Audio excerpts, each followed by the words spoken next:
எவனுடைய மனக்கண், இந்த மனம் இருக்குது பாருங்கள், அதுக்குள்ளே ஒரு கண் இருக்குமா, அந்த மனக்கண் சுத்தமாக இருக்கிறதோ, உள்ள தூய்மை இருக்கிறதோ அவன்தான் சுத்தம். பெரிய புராணத்தில் ஒரு எடுத்துக்காட்டு சொல்லட்டுமா? உள்ளம் பெருங்கோயில் ஊன் உடம்பு ஆலயம்பா. இந்த உள்ளம் நல்லா இருக்கணும். பல பெண்கள் பலவேருடைய அழகு ஒருவனை மயக்குகின்ற போதும் தன்னிலை மாறாமல் அறத்தோடும் ஆரோக்கியத்தோடும் ஒழுக்கத்தோடும் நெறியோடும் எவன் இருக்கிறானோ, மன்மத அம்புகளால் அடிபட்டும் தன்னிலை இழக்காதவன் தான் உண்மையான வீரன், உண்மையான ஆண்மகன். சொல்றது யாரு? வாரியார் சுவாமிகள். பாலும் தடிதேனும் பாகும் பருப்பும் இவை நாளும் கடந்துனக்கு நான் தருவேன், கோலம் செய்துங்கக் கரிமுகத்து தூமணியே நீ எனக்கு சங்கத்தமிழ் மூன்றும் தான்.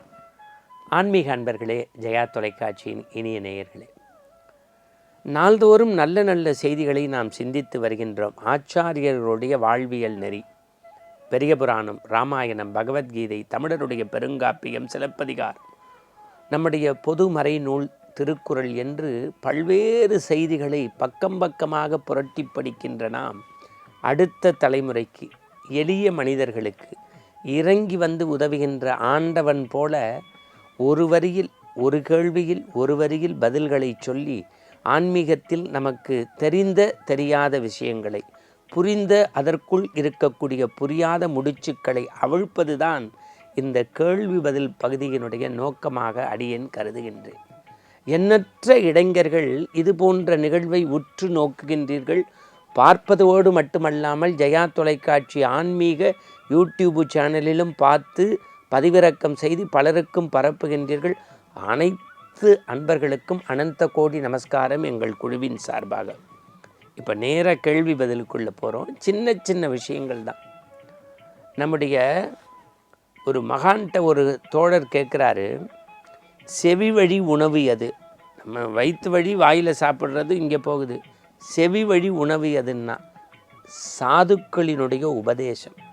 சாதுக்களுடைய உபதேசம் மாதிரி நம்முடைய உடலை உறுதி செய்யக்கூடிய, உள்ளத்தை மகிழ்விக்கக்கூடிய விஷயம் எதுவுமே கிடையாது. எவன் ரொம்ப சுத்தன்னா நம்ம என்ன நினச்சிக்கிட்டு இருக்கோம்? குளிச்சு அகமும் புறமும் தூய்மையாக இருக்கிறவன். அப்படி அல்ல.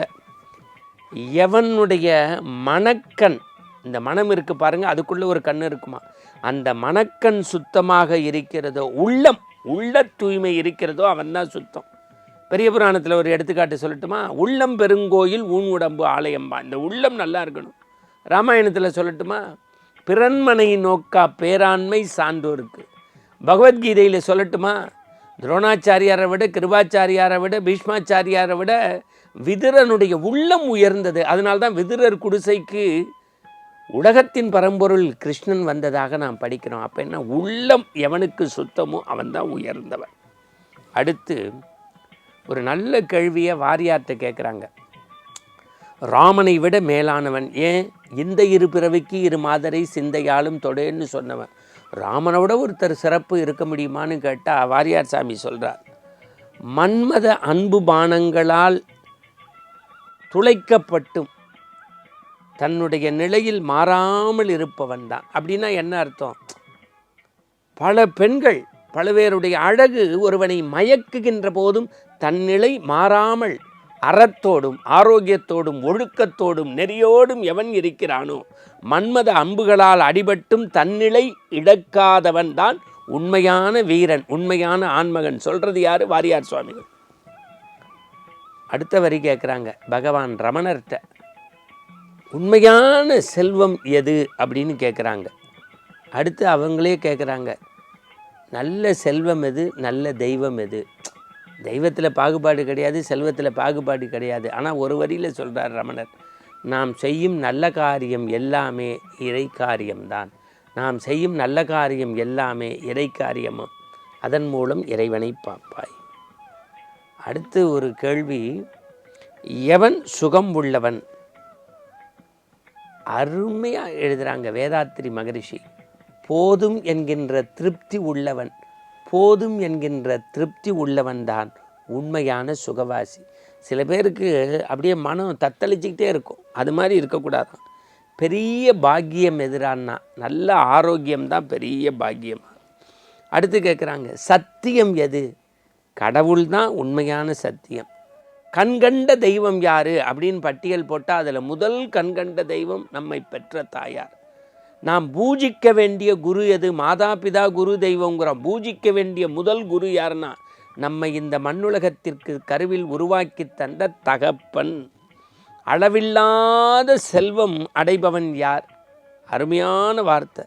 அன்னதானம் தானாக உவந்து செய்கிறான்னு அவனுக்கு தான் அளவில்லாத செல்வம் கிடைக்குமா. பெரிய வறுமை எதுன்னா பேராசை. எது நிரந்தரம்? இறைவனுடைய திருவடி நிழலில் தஞ்சம் புகுவது தான் நிரந்தரம். இப்படி சின்ன சின்ன விஷயங்களை தெரிந்து கொண்டு அன்றைய பொழுதை தொடங்கினோம் என்றால் நம்முடைய எல்லா நாளும் எல்லாருடைய மனமும் பண்பட்டு புண்படாமல் இருக்கும். அதுவே ஆனந்த ஆரம்பம். மீண்டும் நற்சிந்தனையோடு நாளைய விடியலில் சந்திப்போம்.